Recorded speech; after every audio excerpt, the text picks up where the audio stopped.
Je pense qu'une définition de la grandeur est d'inspirer les gens autour de soi. Oui, je pense que c'est ça la grandeur, ou ce que ça devrait être. Ce n'est pas quelque chose qui vit et meurt avec une seule personne, c'est comment tu peux inspirer une personne pour qu'elle inspire ensuite une autre personne, qui inspire à son tour une autre personne.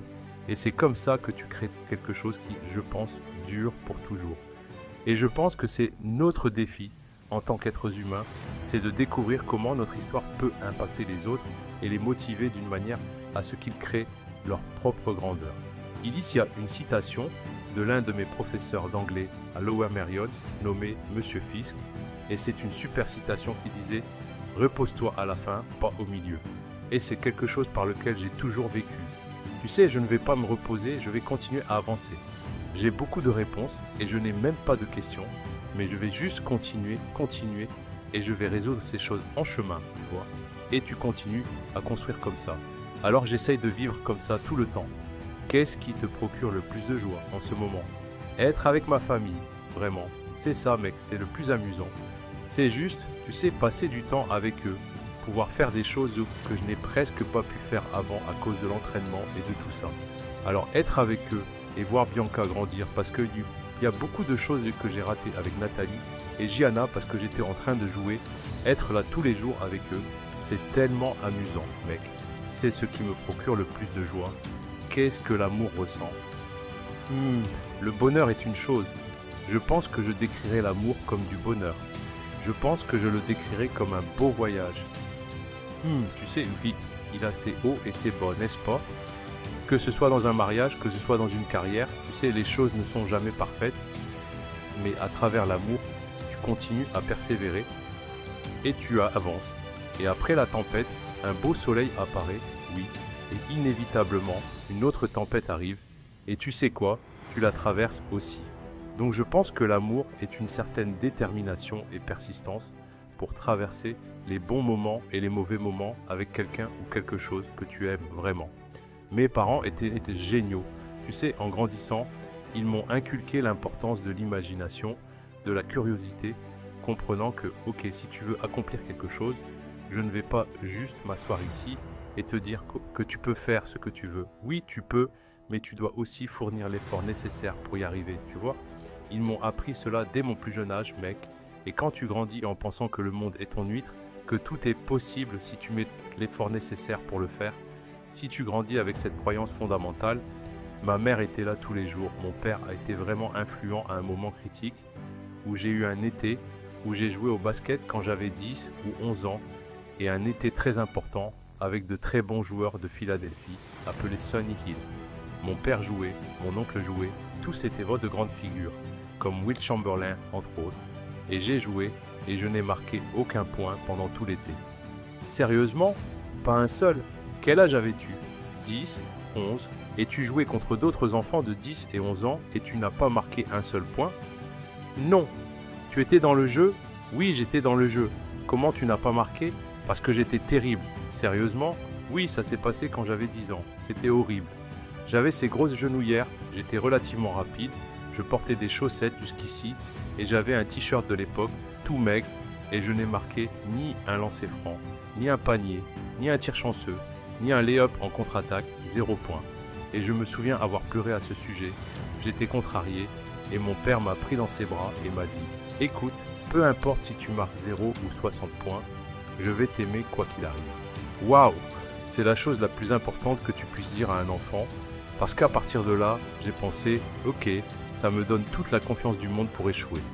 J'ai cette sécurité, mais zut, je vais marquer 60 points. Allons-y. » Et à partir de là, je me suis mis au travail. J'ai simplement continué, j'ai continué à m'entraîner. Tu sais, quand tu étais dans cette culture, dans notre société, tu peux faire des choses phénoménales individuellement, mais elles n'atteindront jamais leur plein potentiel à moins que tu les fasses collectivement. Tu dois découvrir comment faire ça. Le défi pour moi a toujours été la compassion et l'empathie. Je pense qu'en 2009, les choses ont commencé à changer pour moi. J'ai vraiment commencé à faire un effort conscient pour mieux comprendre. Et cela ne signifie pas. Je veux dire, tu as de la compassion et de l'empathie, donc tu deviens plus doux. C'est plutôt comme si tu te mettais de côté et te mettais à leur place pour comprendre ce qu'ils ressentent, puis tu dois prendre certaines décisions. Tu dis, quel bouton dois-je appuyer avec cet obstacle pour les amener au niveau suivant? Donc ce n'était jamais simplement s'asseoir et penser que tout est joyeux et facile, comme si tout était rose. En tant que leader, ton travail est de tirer le meilleur d'eux, même si ça ne leur plaît pas à ce moment-là. Une des choses que j'ai dû apprendre, c'est comment tirer le meilleur de mes coéquipiers. Oui, et la plupart des gens pensent que c'est quelque chose de simple, comme passer le ballon. Mais ce n'est pas ainsi qu'on fait progresser les gars. Tu dois vraiment affecter leur comportement. Comment fais-tu ça? Eh bien, je disais aux gars qu'ils devaient travailler sur leur dos. Peu importe que vous soyez à Miami ou dans la grande ville de Chicago, vous ne pouvez pas sortir. Vous devez revenir au travail. Retourne à ton jeu, retourne au sac de travail, leur disais-je. Oui, tu dois revenir et on joue le lundi et le mardi. Les gars vont écouter, non? Tu sais que tu as raison. Donc parfois, je leur disais, d'accord, on va sortir ensemble. Vraiment, je vais boire un verre avec toi. Mais le matin suivant, à 5 heures, je serai en train de m'entraîner. Allons-y. Ils ne se lèveront pas. Je suis sorti avec toi, maintenant, viens traîner avec moi. C'est ce qu'on fait, d'accord? Allons à la salle de sport, allons nous entraîner, puis on prend le bus, on va à l'entraînement et on joue ce soir. Et ils sont épuisés, complètement épuisés. Et je leur dis, leçon apprise, emmène-les sortir une fois. Écoute, si tu veux faire ça, fais-le, mais ne laisse pas cela compromettre ce pourquoi nous sommes ici. C'est pour cela que nous sommes ici. C'est pour cela que tu es ici en premier lieu. Comment se sent-on quand on perd? C'est excitant. Pourquoi c'est excitant? Parce que ça signifie que tu as différentes manières de t'améliorer. Il y a certaines choses que tu peux résoudre et utiliser à ton avantage, des faiblesses qui ont été exposées que tu dois renforcer. Donc perdre c'est nul, mais en même temps, si tu regardes bien, il y a des réponses là. Je donne un exemple. Katie Lou Samuelson, qui est l'une des meilleures joueuses de basket universitaire du pays, joue à UConn. Elle va être en dernière année et elle a eu une saison difficile l'année dernière. Elle a perdu contre Notre-Dame en finale. Donc je lui ai demandé, as-tu regardé le match contre Notre-Dame? Non. Pourquoi pas? Je ne sais pas. Mais tu vas jouer contre Notre-Dame cette année, non? Oui. Quelles sont les chances de les revoir en finale? Probablement. Eh bien, tu ne peux pas arriver et jouer contre elle sans savoir pourquoi tu as perdu ce match.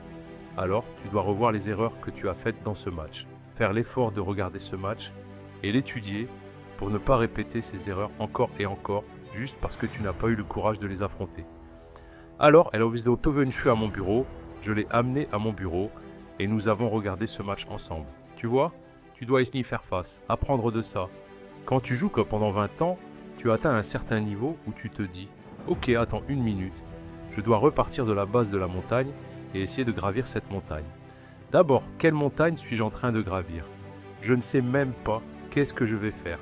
C'est vraiment effrayant, non? Même pour toi? Oh, absolument. Et ce qui m'a aidé, c'est de me blesser au tendon d'Achille, car cela m'a forcé à m'asseoir et à penser. Ok, et si aujourd'hui était le jour où ma carrière se termine? Qu'est-ce que je fais maintenant? Tu as des idées sur ce que tu vas faire après le basket, mais et si aujourd'hui était le jour où tout est fini? Qu'est-ce que tu fais? Alors, j'ai passé tout ce temps assis avec ma blessure à l'Achille, pensant, réfléchissant, et je me suis dit, il est temps de me mettre au travail. Waouh, c'était cette mentalité. Le livre parle vraiment du processus et de l'art. J'ai divisé le livre en 2 sections. Le processus concerne la préparation, que ce soit à travers les blessures, la récupération ou l'étude du jeu. Et l'art concerne la performance réelle et les tactiques. Beaucoup des choses que j'ai apprises dans le jeu se sont faites à travers des photos. Tu peux regarder une photo et voir un joueur faire un mouvement. Regarde l'angle de ses pieds, regarde comment il utilise ses mains en défense. Et je peux vraiment analyser les choses jusqu'au moindre détail à travers cela. Et c'est ce que tu verras dans ce livre. C'est vraiment une bible du basket. Tu verras comment je décompose les choses, comment je regarde les plus petits détails. Et la meilleure façon de comprendre comment avoir cette mentalité est de poser des questions, puis de trouver des réponses, et ensuite ça mène à encore plus de questions, et tu trouves encore plus de réponses. Et c'est ça le but du livre. Comment pouvons-nous enseigner à nos enfants ce que cela signifie travailler dur? Eh bien, tu le fais à travers l'entraînement, non? Donc, quand je me lève le matin, ma fille vient avec moi à la salle de sport. Oui, ma fille de 15 ans vient avec moi. Elle va avec moi à la salle avant l'école et ça devient un moment père-fille. C'est génial. Elle vient d'obtenir son permis de conduire, donc elle conduit le matin et ça devient quelque chose de super. Mais à travers ce processus, elle comprend la valeur du travail acharné et que les choses ne prennent du temps. Et c'est pareil avec ma fille de 12 ans. Elle s'entraîne tous les jours, donc c'est à travers ses comportements que je trouve la motivation pour continuer.